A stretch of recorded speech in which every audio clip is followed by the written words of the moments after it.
ममता बनर्जी को चैलेंज और मोदी की तारीफ। ये कौन सा दाव है आखिर जो हुमायूं कबीर चल रहे हैं। प्रधानमंत्री नरेंद्र मोदी सबसे बड़े नेता हैं और हमें उनका सम्मान करना चाहिए। वह सबसे बड़े संवैधानिक पद पर हैं।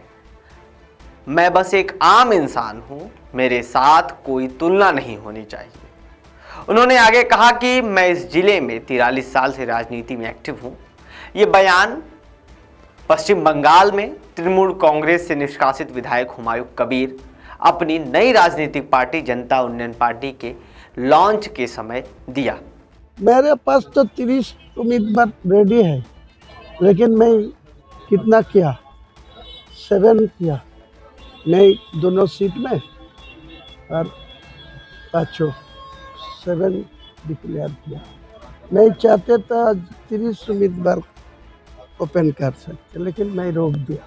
इस बयान के बाद से ही चुनावी गलियारों में हुमायूं कबीर के इस नए रणनीतिक स्ट्रोक की खूब चर्चा है।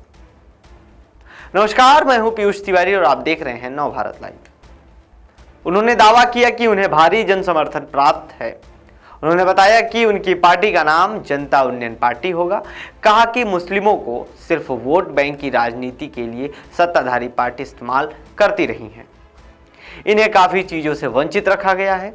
हम उनके हक की आवाज उठाएंगे। अभी हमें कोई गंभीरता से नहीं ले रहा है, लेकिन जल्द ही लोगों को पता चल जाएगा कि हुमायूं कबीर क्या है। कुछ सीटों पर उम्मीदवारों का ऐलान हम आज करने जा रहे हैं। बता दें कि हुमायूं कबीर अल्पसंख्यक बाहुल्य जिले मुर्शिदाबाद में भरतपुर विधानसभा क्षेत्र से तृणमूल कांग्रेस के निष्कासित विधायक हैं। आखिर हुमायूं कबीर ने क्या कुछ कहा, आइए सुनवाते हैं। वो आज 30 उम्मीदवार डिक्लेयर कर सकते, रेडी था, लेकिन मैं वेट कर लिया, नहीं थोड़ा वेट कर लिया, बाद में मैं ले लूँगा क्या होना चाहते हैं, क्या करना चाहते हैं। मैं किसी के लिए वेट कर रहा है, वो जिनको लोगों के लिए वेट कर रहा है वो लोग मालूम है। देख लीजिए ना, अगले दिन के लिए वेट कर लीजिए क्या होने वाला है। देखिए, एक पॉलिटिकल पार्टी है, उनको बिहार में 5 विधायक का जीत हासिल किया, तो हैदराबाद में जो पार्टी का सर्वोच्च नेता है वासी साहब, उनका कुछ आदमी मेरा साथ कर रहा है, जोगाजोग में है, वो बातचीत चल रहा है। लेकिन मैं फाइनल कुछ नहीं बोलूँगा, जितना टाइम फाइनल कुछ नहीं आएगा इतना तक आपको सामने कुछ नहीं आने। अभी मेरे पास तो 30 उम्मीदवार रेडी है, लेकिन मैं कितना किया, 7 किया, नहीं दोनों सीट में और पाँचों 7 डिक्लेयर किया। मैं चाहते तो 30 उम्मीदवार ओपन कर सकते, लेकिन मैं रोक दिया।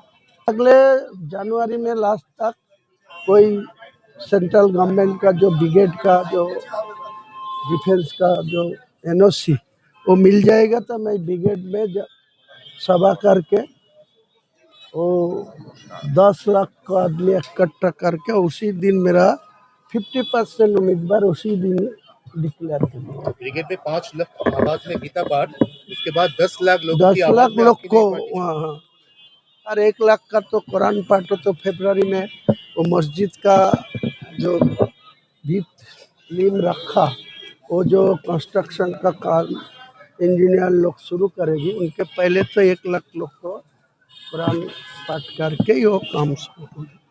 हुमायूं कबीर ने अपनी एक नई पार्टी बना ली है और अब वो सभी विधानसभा चुनाव लड़ने का सभी सीटों पर ऐलान कर दिया है। भाई कौन सी नई बात है, जब भी चुनाव किसी प्रदेश में होते हैं, फफूंदी समझती हैं, मशरूम फफूंदी की तरह उगते हैं और चुनाव के बाद गायब हो जाते हैं। प्रशांत किशोर ने भी बनाई थी पार्टी बिहार में, फफूंदी की तरह उगे, गायब हो गए। 2020 में प्लूरल्स ने भी पार्टी बनाई थी, फफूंदी की तरह उगी, गायब हो गई। ये भी बना रहे हैं हुमायूं कबीर, फफूंदी की तरह उगेंगे, गायब हो जाएंगे। लेकिन इनका एक फ़र्क है, ये पार्टी के साथ बाबरी भी बना रहे हैं। जो बांग्लादेश में हिंदुओं के साथ हो रहा है, वही मुर्शिदाबाद में करने की इनकी इच्छा है। इतना तोड़ेंगे ना इस देश के हिंदू इन लोगों को क्योंकि बांग्लादेश हिंदुस्तान में नहीं रिपीट हो सकता है। बस ये ध्यान रखें, ये हुमायूं हो चाहे कबीर हो, कबीर का सारा दोहा याद करवा देंगे इनको हम लोग, अगर ऐसी कोई भी चेष्टा हुई तो।